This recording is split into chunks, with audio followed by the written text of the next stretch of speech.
हिंदी की इस क्लास में आप सभी विद्यार्थियों और मित्रों का मैं हार्दिक स्वागत करती हूँ। उम्मीद है कि आप लोग पिछले वीडियोस देख रहे हैं, खासकर वो जो विद्यार्थी हैं और जिनको बीए पार्ट फर्स्ट के एग्ज़ाम को पास करके बीए पार्ट सेकंड में प्रमोट होना है, अपने को बीए पार्ट सेकंड में देखना है। हम लोग इस महामारी में जितनी भी तत्परता से आप तक पाठ्य सामग्री पहुंचा सकते हैं, उतनी तत्परता से प्रयासरत हैं। कॉलेज तो पक्का हो गया है कि 2020 में नहीं खुलेगी। 2020 का आखिरी महीना भी खत्म होने के लिए शुरू हो चुका है। जो भी उम्मीद है वो आने वाले साल से है।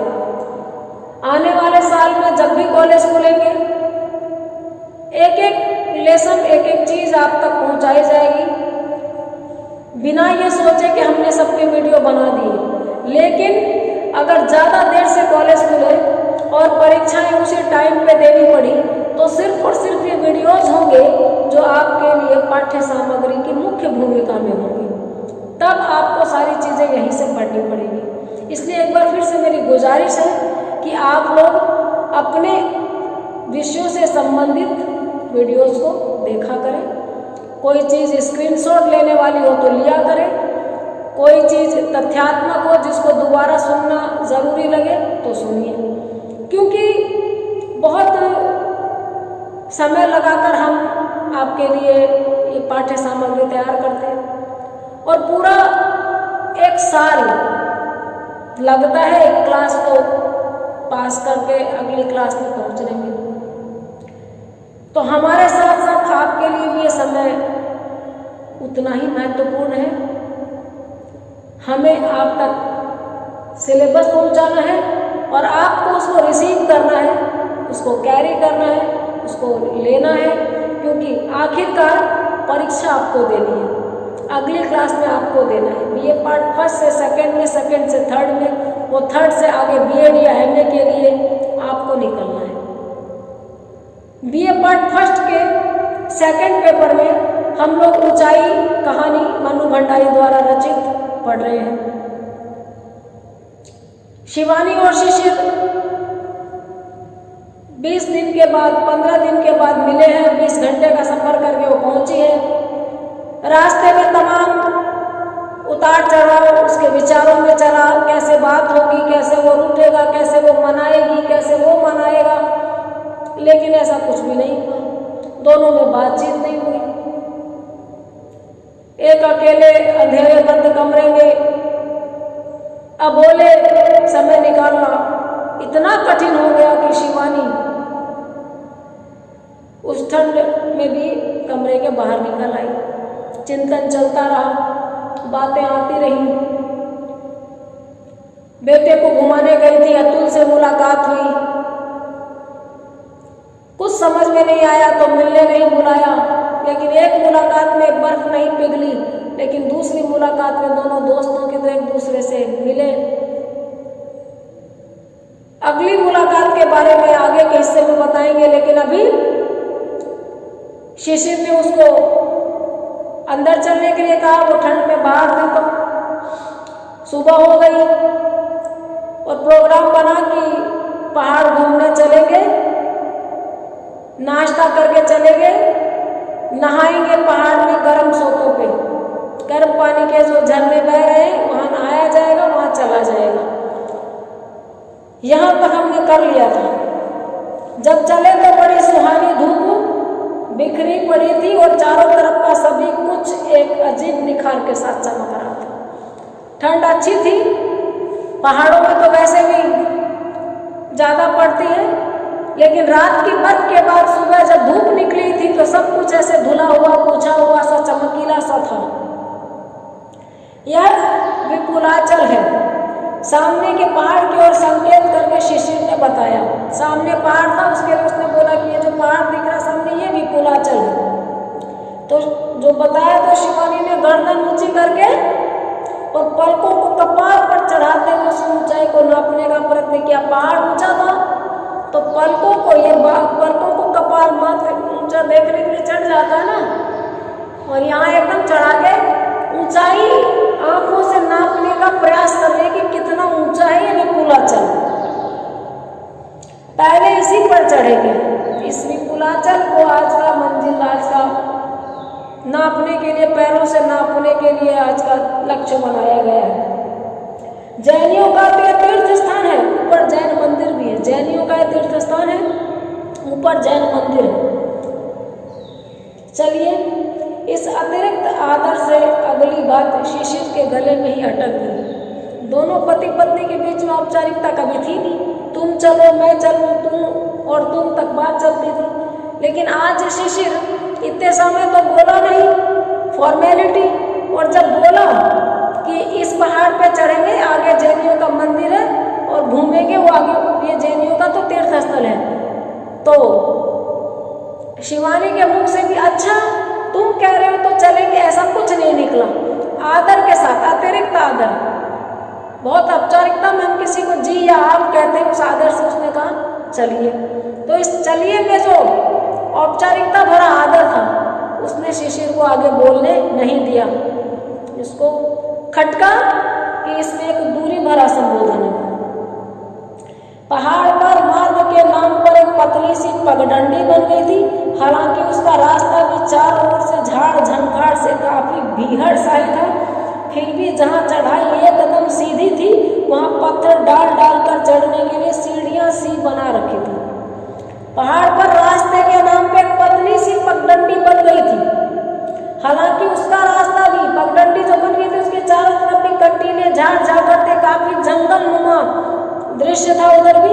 फिर भी जहाँ चढ़ाई एकदम सीधी चढ़ाई है, वहाँ पत्थर डाल डाल के थोड़ी बहुत सीढ़ी बनाने की कोशिश की गई थी। सीढ़ी सी बना दी गई है, सीढ़ी कोई सीमेंटेड या पत्थरों को रोक रोक के नहीं बनाई गई थी, ऐसे ही आते जाते यात्रियों से, पर्वतारोहियों से जचाई गई वो एक दिखती थी सीढ़ी जैसी बनी हुई। शिशिर ने पगडंडी पर 2 कदम रखे ही थे कि शिवानी ने कहा, पगडंडी से क्या चढ़ना, यहाँ से तो सभी चढ़ते हैं। 2 कदम उसने पगडंडी पे रखा ही था कि शिवानी ने कह दिया कि पगडंडी से क्या चढ़ना। पगडंडी को वो सुगम रास्ता मान रही है कि पगडंडी से तो सभी चढ़ते हैं, यहाँ से क्या चढ़ना।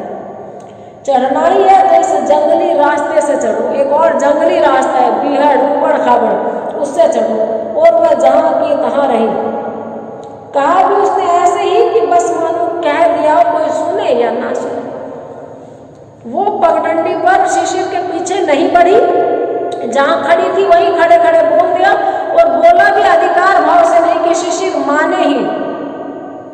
बोला इस तरह कि सुने तो ठीक, ना सुने तो ठीक, लेकिन इस तरह से कि ऐसे क्या चढ़ना, इधर से तो सभी चढ़ते हैं, चढ़ो तो इस जंगल वाले रास्ते से चढ़ो, और वहीं खड़ी रही। शिशिर के पैर थम गए। शिशिर चढ़ता चढ़ता पगडंडी की तरफ थम गया, पीछे घूमा और धीरे से बोला, पगडंडी से ही चढ़ाई बहुत ऊबड़ खाबड़ है, बिना पगडंडी के तो आधा रास्ता भी तय नहीं होगा। धीरे से कहता है कि पगडंडी से भी ऑलरेडी रास्ता बहुत कठिन है, बहुत ऊबड़ खाबड़ है, और ये जो बिना पगडंडी हम रेंडमली चलेंगे, जिस रास्ते का और छोर नहीं, तो हम आधा रास्ता भी नहीं पकड़ पाएंगे। शिवानी कुछ नहीं बोली, बस चढ़ना शुरू कर दिया। शिवानी कुछ नहीं बोली, जवाब सवाल नहीं किए, और जो उसने कहा था उस पर अमल किया कि उधर से तो सभी चढ़ते, इधर से जाएंगे। चप्पल उसने हाथ में ले ली थी और हाथ टेकती झाड़ियों से अपने को बचाती बचाती वह चढ़ रही थी। और कभी उसे मसूरी की याद आ रही थी, जहाँ कैंपिंग फॉल पर चढ़ते समय दोनों हाथ पकड़ कर चढ़ रहे थे, तो कभी 4 महीने पहले का यह दिन याद आ रहा है कि जब अतुल के पत्र को लेकर शिशिर ने उससे पूछा था, जो कुछ इसमें लिखा है वह सच है। शिवानी कुछ नहीं बोली, बस चढ़ना शुरू कर दिया। चप्पल उसने हाथ में ले ली और हाथ टेकती, जहाँ जहाँ जरूरत पड़ रही थी पहाड़ पे हाथ, पहाड़ों की चढ़ाई में खाली पैरों से काम नहीं चलता, बीच से अपने को बचाना होता है, झाड़ झंखाड़ कांटे हटाने होते हैं, तो हटाती हुई वो चढ़ रही थी। और उसके दिमाग में यादें टक्कर मार रही थी। कभी उसको मसूरी की याद आ रही थी, जहाँ दोनों पति पत्नी कैंपिंग फॉल पर जब चढ़े थे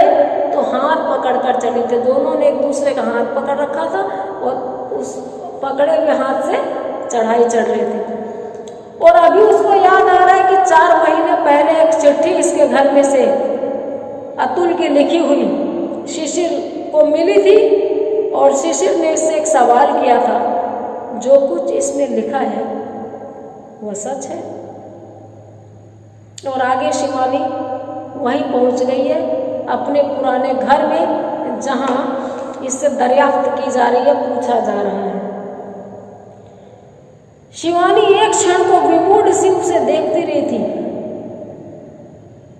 यह पत्र इसको कहां से मिला?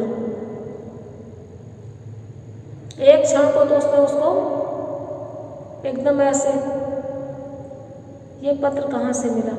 और फिर बिना तनिक भी सहमे या स्वर को कंपाए सहज भाव से कहा था, सच न होता तो लिखता ही क्यों। और अगले ही क्षण उसने अपने को संभाल लिया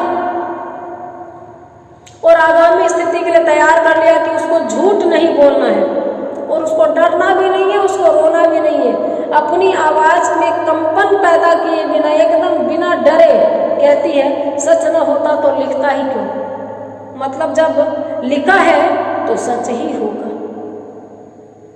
और इसके बाद वह तैयार हो गई थी कि शिशिर घर में तूफान मचा देगा, चीजें उठा उठा कर फेंकेगा, अपने और उसके बाल नोचेगा, भीजी हुई मुट्ठियों को हवा में उछाल उछाल कर चीखेगा, चिल्लाएगा। पर वैसा कुछ भी नहीं हुआ। उसने जब बोल दिया कि जब लिखा है तो सच ही होगा, यानी जब होता ही नहीं तो लिखता ही क्यों। लेकिन उसके बाद वह उस परिस्थिति के लिए, आने वाले उस तूफान के लिए तैयार हो गई जिसमें शिशिर बहुत चीखता, बहुत चिल्लाता, माथा फोड़ लेता, घर की चीजों को उठा उठा के फेंकता और उसके सामने पैरों को पटकता, दांतों को पीसता, मुट्ठियों को भींचता, बोलो ये क्यों किया, मेरे में क्या कमी रह गई थी, आखिर तुमने मुझे धोखा क्यों दिया।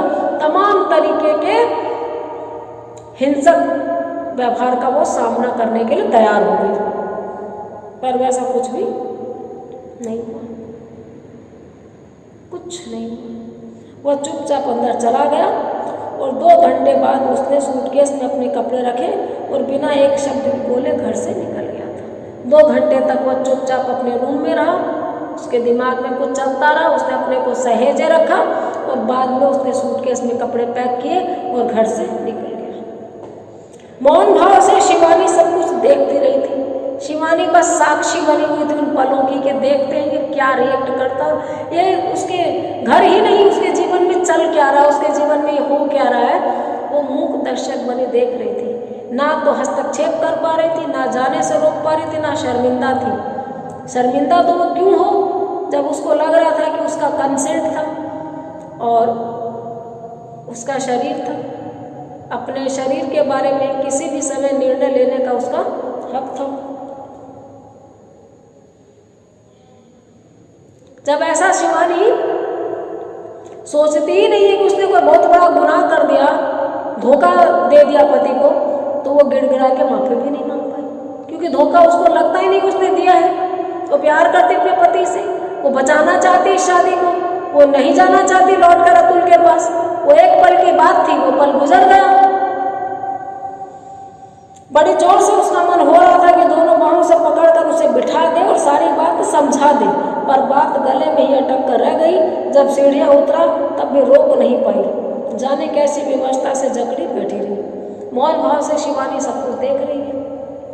बहुत ही जोर से उसका मन हो रहा था कि दोनों बाहों से पकड़ के वो शिशिर को बिठाए, बोले सुनो प्लीज, एक बार गुस्सा मत करो, पहले आराम से मेरी बात सुनो। हमारे जीवन की बहुत सारी समस्याएं तो सच में बात करने से हल हो सकती है। 2 लोगों के बीच में अगर कोई प्रॉब्लम है तो दोनों अगर इत्मीनान से, शांति से बैठकर बात करें और सिरे से सुलझाने की कोशिश करें तो बहुत सी समस्याएं सुलझ सकती हैं। लेकिन दोनों के बीच में इतना कम्युनिकेशन गैप आ जाता है, संवादहीनता का पहाड़ इतना विशाल हो जाता है कि 2 सही लोग भी सही बात को प्रस्तुत नहीं कर पाते और गलत स्थितियों का सामना करते हैं। गलत मोड़ पे कहानी खत्म होती है या अधूरी कहानी गलत सिरे से पकड़ के जिए चले जाते हैं। तो ये चाहती है कि रोक ले, बात समझाए कि देखो ऐसे ऐसे ये बात थी और ये ऐसे हो गया। उसके पहले कुछ नहीं था, उसके बाद कुछ नहीं है। तुम्हारे ही साथ 8 साल से मैं जी रही थी, आगे भी तुम्हारे साथ जीना है। उस चीज को तुम छोड़ दो, मन पे हावी मत करो। आखिर शरीर बड़ी चीज है कि मन बड़ी चीज है? समर्पण बड़ी चीज है कि 2 पल के लिए किसी को दिया गया दया भाव से या ग्लानि से उत्तीर्ण होने के लिए कुछ कर देना बड़ी चीज है? लेकिन नहीं, आदमी दया भाव में की गई या मनुष्यता की दृष्टि से की गई चीज को उतना वो तवज्जो नहीं देगा। शरीर एक गांठ है, वो खुल गई तो कैसे खुल गई? शरीर एक रहस्य, एक पवित्र वस्तु भी है, पूजा की चीज है, कदाचित है भी, लेकिन वो दूसरे सेंस में है। 2 बहुत प्यार करने वाले लोग अगर कभी मिलते हैं फिजिकली, तो इसको सिर्फ वासना की दृष्टि से, हवस की दृष्टि से देखा जाना मुझे तो सही नहीं लगता।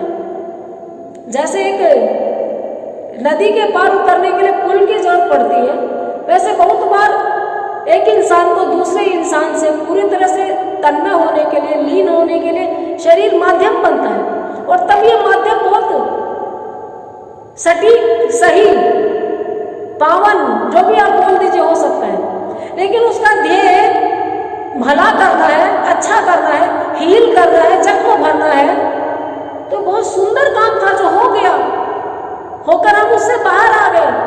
उसी में अटके रहना आपके ओछेपन को दिखाता है। शिशिर उसी में अटके रह गया, शिवानी उस पल से कब की निकल आई थी। पत्र नहीं पकड़ा जाता तो उनके रिश्ते में कोई दरार भी नहीं आती। एक पत्र पे अटका हुआ था सारा रिश्ता।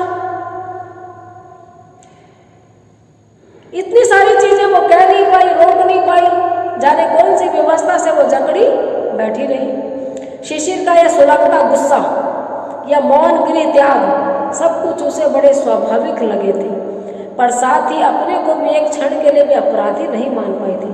आखिर मैंने ही ऐसा कौन सा पाप कर दिया?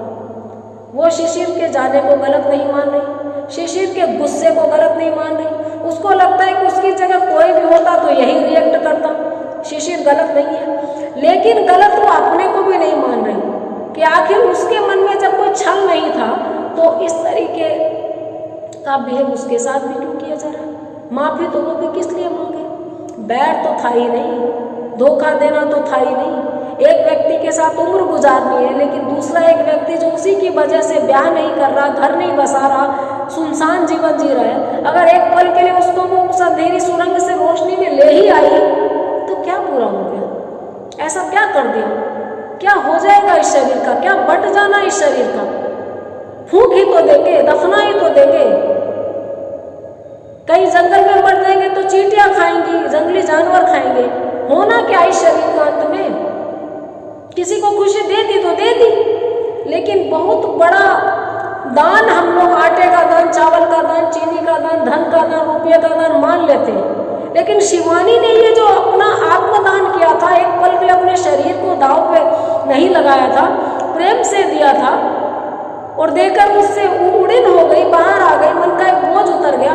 इस दान को लोग नहीं समझ पाते। ये चरित्रहीनता है, ये व्यभिचार है। और स्त्री और पुरुष के लिए चश्मे भी अलग अलग है, सोच भी अलग अलग है। शिवानी माफी नहीं मांग पाई। उसके बाद में उदास अनमने 15 दिन भी एक एक करके उसकी आंखों से गुजर गए।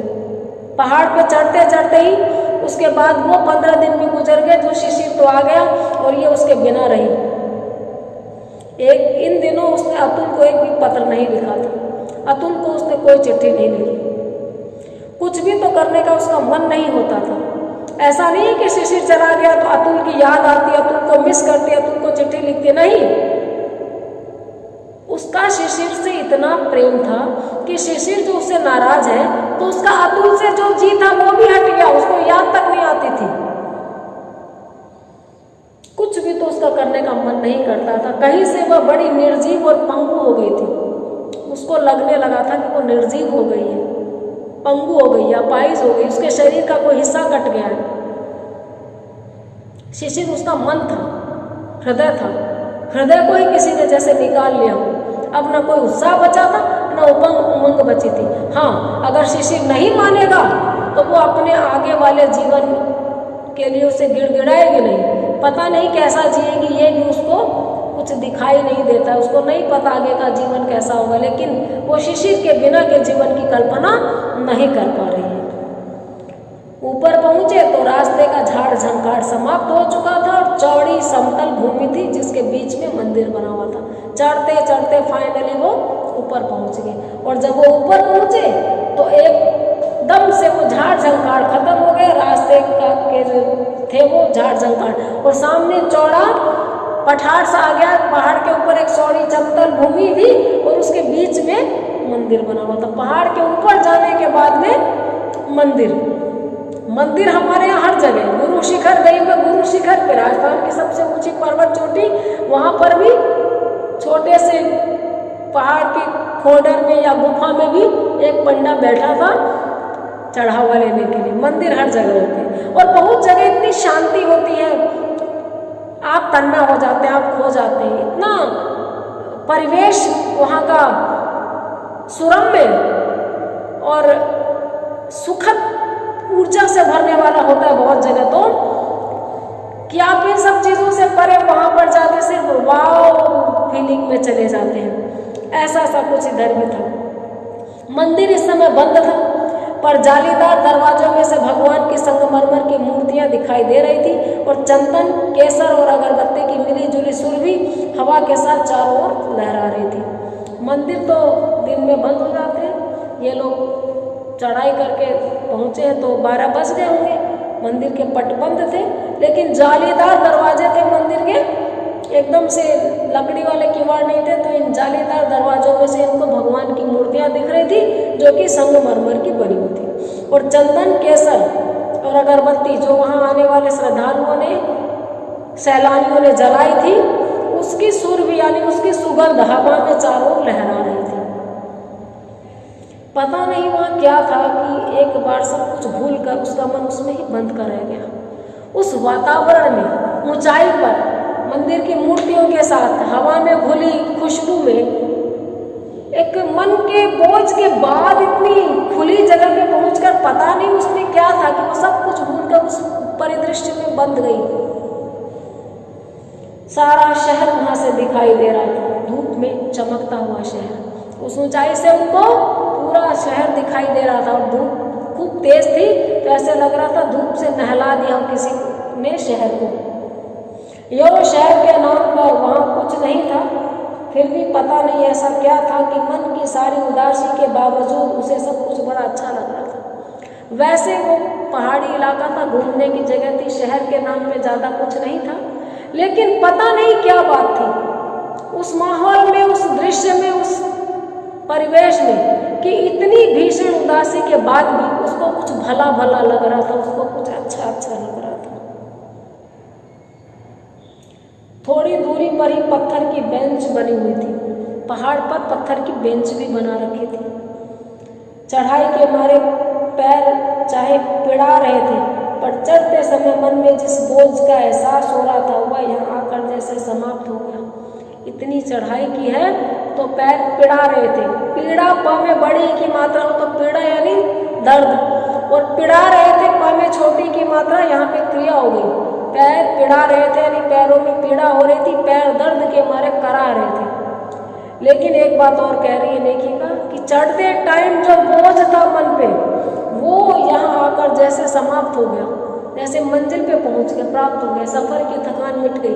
भयंकर दर्द हो रहा था पैरों में चढ़ते टाइम, मुश्किल था चढ़ना, लेकिन ऊपर आने के बाद में जो चारों तरफ का वातावरण देखा है, जो हवा में खुशबू देखी है, जो इतनी ऊंचाई से चारों तरफ छोटे छोटे घर दिख रहे हैं, जो शहर दिख रहा है, एकदम से थकान जैसे धो पोंछ के किसी ने हटा दी। उसने बिना देखे ही जान लिया कि शिशिर भी उसके पास आकर बैठ गया। घूम कर नहीं देखा, किसी किसी को हम देखते नहीं, लेकिन आहट से, बहुत पहले से इन कदमों की आहट जान लेते हैं, पता चल जाता है कि जिसके साथ हम आए हैं वो बैठ गया। शिशिर इसके पास ही आकर बैठ गया है, ये उसको पत्थर की बेंच पर बैठने से पता चल गया। धूप में पड़ती उसकी प्रति छाया के समानांतर एक छाया और लेट गई थी। धूप में वो लेटी थी तो देखिए किस तरह बताइए नहीं कि शिवानी के बगल में शिशिर लेट गया। धूप में एक छाया लेटी शिवानी की, और उस छाया के समानांतर उस छाया के ही बगल में एक और छाया लेटी हुई थी। ये लिखने की शैली होती है, लिखने की कलाकारी होती है। शिशिर बगल में लेट गए और शिवानी, ये आवाज शिशिर ने लगाई है, शिवानी। 8 साल बाद उसने पहली बार शिशिर के मुंह से अपना पूरा नाम सुना। शिवानी ने हमेशा शिवू सुना था, कभी उसको शिवानी से नहीं पुकारा था शिशिर ने 8 साल तक। इन 8 सालों के प्रेम भरे संबंधों में शिवू नाम की इतनी आदी हो गई थी कि उस प्यार के बाद आपने अगर किसी को प्यार भरा नाम दिया हो और किसी झगड़े के बाद, मन मुटाव के बाद आप उसको उस संबोधन से ना पुकार के सामान्य संबोधन से, प्रचलित संबोधन से पुकारे, तो वही जानता है जिसने उस संबोधन को पहले नहीं सुना हो तो आज उसको कैसा लगता है। शिवानी को भी ये महसूस हो रहा है। आगे क्या होगा, इन दोनों की बातचीत किस जगह पहुंचेगी, ये हम अगले वीडियो में करेंगे बात। तब तक आप बने रहिए, देखते रहिए। Have a nice day.